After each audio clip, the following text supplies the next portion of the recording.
Bismillahirrahmanirrahim. Baiklah, kami dari kelompok 3 yang pada hari ini akan mempresentasikan mengenai pengambilan sampel dan analisis data kuantitatif. Adapun kelompok dari kelompok kami, anggotanya, yang pertama ada Muhammad Latif Abdullah dengan NIM 2020801111 dan saya Den Berating Tias 2020801113 serta saudara Zainuddin 2020801114. Ya, untuk presentasi yang pertama kami persilakan untuk saudara Latif.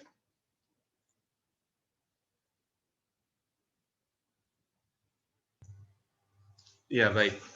Bahasan pertama itu terkait dengan pengambilan sampel. Nah, dalam pengambilan suatu sampel itu kita mengenal beberapa istilah. Yang dari paling besar itu ada populasi, kemudian ada elemen, di bawahnya elemen ada sampel dan juga subjek. Nah, populasi itu adalah suatu kelompok, baik orang, kejadian, atau hal-hal yang menarik bagi seorang peneliti untuk diteliti, sehingga menghasilkan suatu opini. Sedangkan elemen adalah satu bagian dari populasi. Jadi, jika populasi ada 1000, maka 1 dari 1000 itu adalah elemen. Selanjutnya adalah sampel. Sampel itu merupakan kelompok kecil atau sebagian dari populasi yang diamati oleh seorang peneliti. Dan bagian yang paling kecil adalah subjek, yang mana itu merupakan satu anggota dari sampel tersebut. Nah, kenapa diperlukan adanya sampel? Jadi sampel itu berguna dalam suatu penelitian untuk mengambil suatu data sehingga membuat suatu opini. Jika kita tidak melakukan sampling, maka itu bisa terjadi destructive sample. Contoh, misalkan kita meneliti di perusahaan lampu, ada 1000 buah lampu. Apabila kita tidak melakukan sampel, maka kita akan melakukan uji coba bisa terhadap ketahanan lampu terhadap 1000 lampu tersebut. Sehingga 1000 lampu tersebut bisa hancur semua. Tapi kalau kita melakukan sampel, maka hanya beberapa yang hancur dan kita bisa mengambil suatu kesimpulan. Nah, ini desain pengambilan sampel. Desain pengambilan sampel itu ada dua, yang mana ada sampel probabilitas, ada juga sampel non-probabilitas. Sampel probabilitas itu adalah sampel yang mana dalam satu elemen tersebut, dalam satu elemen suatu populasi, sudah diketahui memiliki peluang. Jadi ada kemungkinan untuk dipilih sebagai subjek sampel dari elemen tersebut. Sedangkan sampel non-probabilitas itu adalah dalam suatu populasi, elemennya itu tidak memiliki peluang untuk diketahui atau ditentukan sebelumnya itu baik dipilih atau tidak sebagai subjek sampel tersebut. Nah, dalam menentukan suatu sampel ada beberapa faktor-faktor yang mempengaruhi terhadap ukuran sampel tersebut. Yang pertama, tujuan penelitian. Peneliti ini tujuan penelitian untuk penelitian apa? Itu nanti berpengaruh terhadap sampel yang diambil. Kemudian tingkat ketepatan yang diinginkan, alfa 90%, 95%, atau 99%. Nah, ini sesuai dengan berapa yang ingin ditetapkan oleh peneliti. Selanjutnya ada resiko yang dapat diterima dalam memprediksi tingkat ketepatan.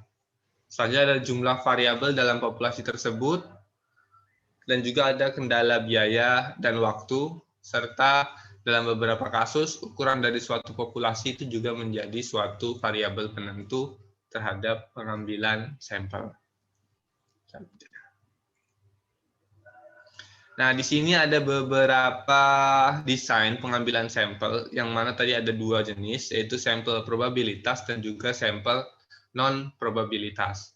Nah, ini sudah dikelompokkan bahwa terdapat beberapa dari desain pengambilan sampel dari sampel yang bersifat probabilitas. Yang pertama, pengambilan sampel acak dan sederhana, yang mana itu semua elemen dalam populasi itu dipertimbangkan dan tiap elemen memiliki peluang yang sama untuk terpilih sebagai subjek. Nah, di sini ada kelebihannya, yaitu dalam contoh yang pertama ada generalisasi temuan yang tinggi, kekurangannya tidak seefisien pengambilan sampel berserata. Kenapa begitu? Karena dalam pengambilan sampel yang acak sederhana, ini kita ada sekelompok orang, nah kita langsung mengambil general, kita generalkan semuanya. Ada juga pengambilan sampel yang sistematis, di mana setiap elemen dalam populasi itu dipilih secara acak dalam suatu kerangka populasi, tapi kita sudah memilihnya, ada kriteria-kriteria tertentunya. Lalu ada juga pengambilan sampel acak berstrata yang proporsional, di mana pertama itu populasi dibagi menjadi elemen-elemen penting, setelah itu diambil menurut proporsi terhadap jumlah mereka dalam suatu populasi. Lawannya adalah pengambilan sampel acak berstrata disproporsional, yang mana kelompok memiliki anggota heterogen, kemudian diidentifikasi, setelah itu beberapa dipilih secara acak anggotanya dan anggota tersebut nanti yang diteliti. Berbeda dengan pengambilan sampel yang non-probabilitas, yang mana elemennya itu tidak memiliki peluang untuk dijadikan sebagai subjek sampel. Yang pertama ada pengambilan sampel berdasarkan kemudahannya. Ada juga pengambilan sampel berdasarkan pertimbangan waktu dan juga pengambilan sampel kuota. Dari semua desain pengambilan sampel ini memiliki suatu kelebihan dan juga kekurangannya tersendiri, yang mana hal ini nanti disesuaikan dengan peneliti dari tujuan penelitiannya, kemudian tingkat alfa yang digunakan, selanjutnya juga dengan tingkat resiko yang mampu merepresentasikan dari populasi yang ada. Nah, dari semua itu, maka nanti ditentukan desain pengambil sampel mana yang cocok untuk penelitian yang dilakukan oleh seorang peneliti. Selanjutnya akan diteruskan oleh saudari Dian. Iya, untuk menentukan ukuran sampel secara umum ya, kita akan melihat standar di mana standar korelasi, ya standar kesalahan di situ dapat kita lihat bahwa dengan mengukur dengan rumus S X rata-rata, X bar sama dengan S per akar N dikali akar N min N per N min 1. Nah, di sini S mewakili sampel ya. Kemudian N besar itu mewakili populasi dan N kecil mewakili ukuran sampel. Maaf, S itu mewakili standar kesalahan error. Untuk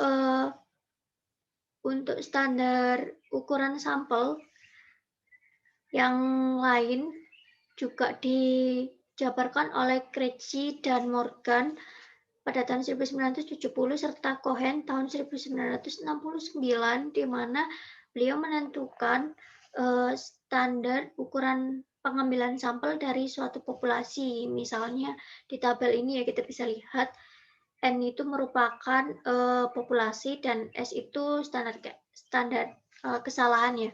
Misal populasinya 10, maka standar kesalahannya minimal 10 juga.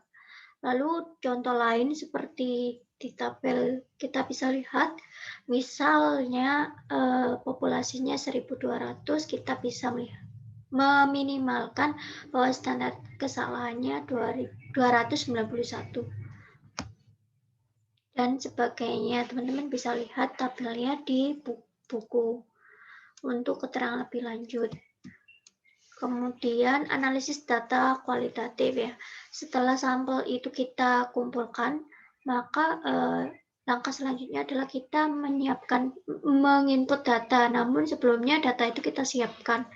Nah, data ketika disiapkan itu yang pertama kali adalah kita melakukan pengkodean sebelum data dimasukkan atau di-entry ke dalam sistem terkomputerisasi. Pengkodean ini bisa dalam bentuk simbol ataupun angka. Seperti pada pertemuan sebelumnya ya, kita telah membahas bagaimana suatu data kualitatif dikuantitatifkan. Nah, begitu juga caranya sama ya. Itu salah judulnya, jadi analisis data kuantitatif bukan analisis data kualitatif. Nah, setelah pengkodean di sini baik itu dikodekan respondennya. Maksudnya di sini responden pertama diberi kode 1, kemudian responden kedua diberi kode 2 dan seterusnya untuk menghindari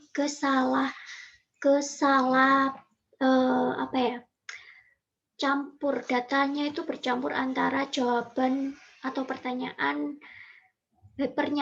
kuesioner dari responden 1 dengan responden yang lainnya. Kemudian pengkodean respon juga begitu. Misalnya kita temui di skala ya, penskalaan yang pertemuan kemarin telah kita bahas sebelumnya. Misalnya dalam suatu respon itu, jadi pengkodean respon itu merupakan preferensi atas jawaban yang telah diberikan kepada responden terhadap kuesioner yang kita ajukan. Misalnya pernyataan di kuesioner itu ada angka 1 sampai 5. Nah, angka 1 mewakilkan bahwa ketidaksetujuan atau ketidaksukaan responden. Kemudian untuk nomor 5 itu sangat suka sekali responden merespon pernyataan dari kuesioner yang telah kita ajukan. Mungkin seperti itu. Kemudian ya, mengedit data. Nah, setelah dikode baik berupa simbol maupun angka, nah kita inputkan data tersebut, kemudian kita edit. Di sini yang dimaksud dengan mengedit adalah mengubah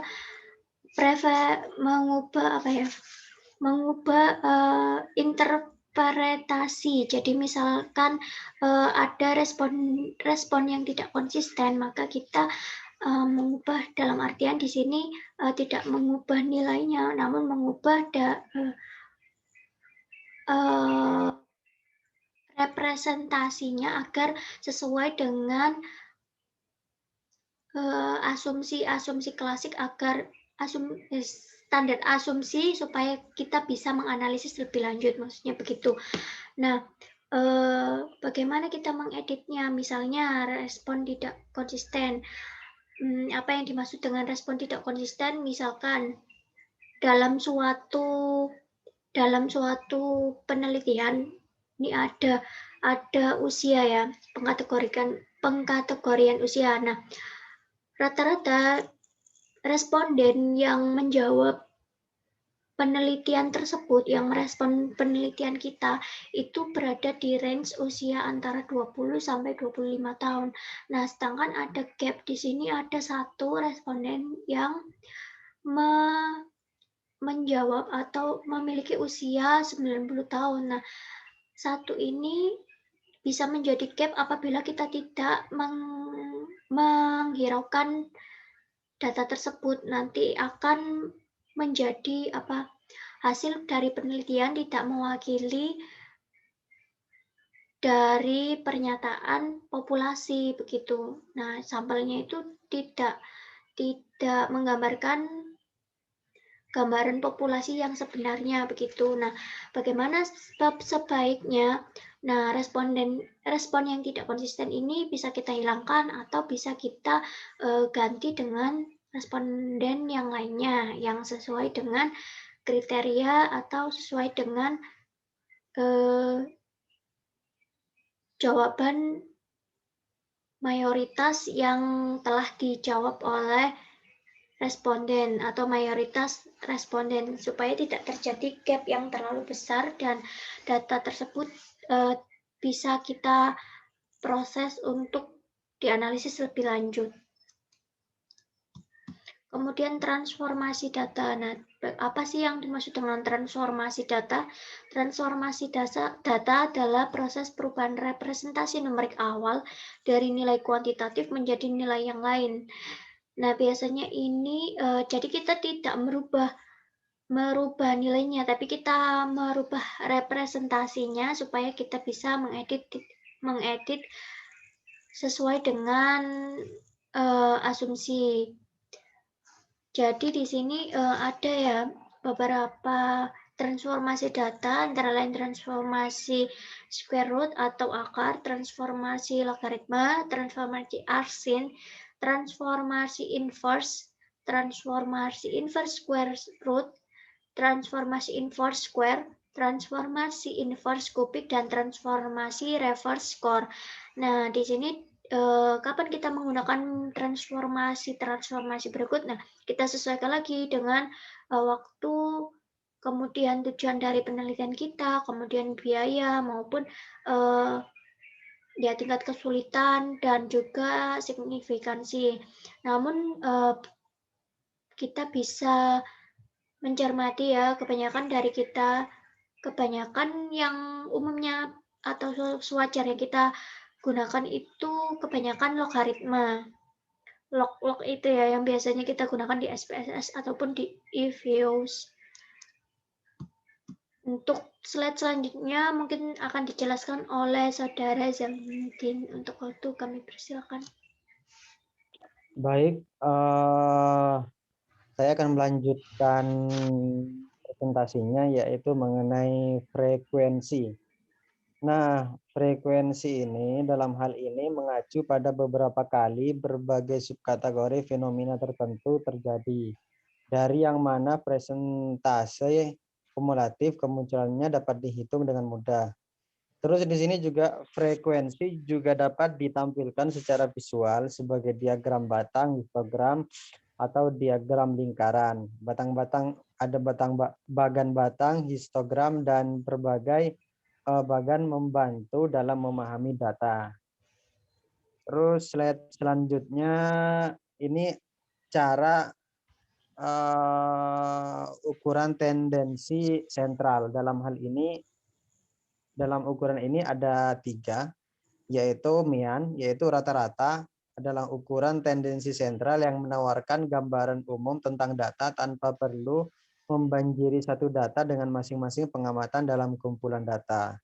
Terus yang kedua median, yaitu item utama dalam kelompok pengamatan ketika mereka disusun dengan sebuah ascending atau descending order.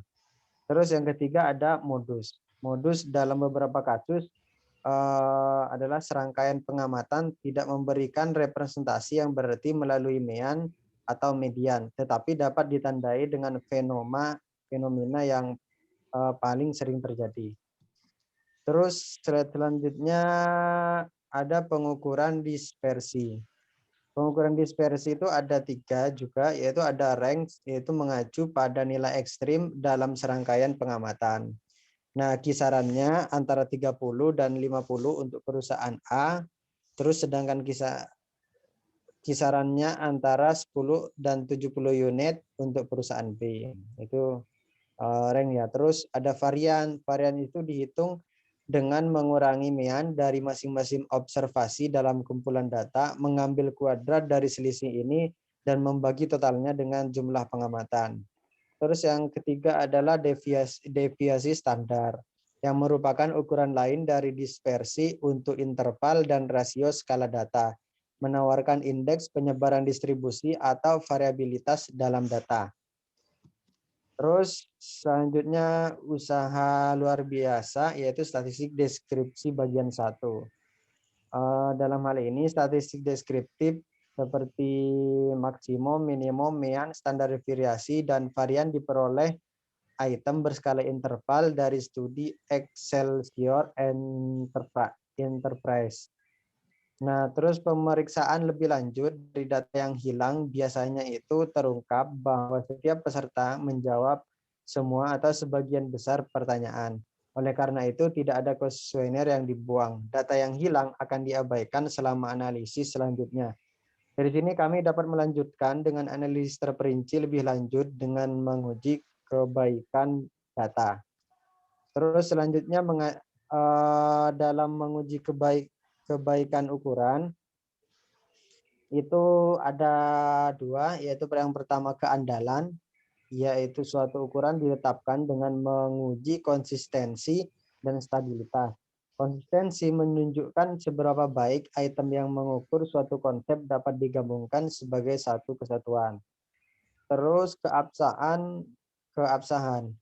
Dalam validitas faktorial dapat ditetapkan dengan mengirimkan data untuk analisis faktor. Hasil analisis faktor yaitu teknik multivariat akan memastikan apakah dimensi berteori muncul atau tidak. Analisis faktor mengungkapkan apakah dimensi benar-benar dipengaruhi oleh item dalam ukuran seperti yang diteorikan. Kriteria validitas terkait dapat ditetapkan dengan menguji kekuatan ukuran untuk membedakan individu diketahui berbeda. Terus yang terakhir adalah statistik deskripsi bagian 2. Dalam hal ini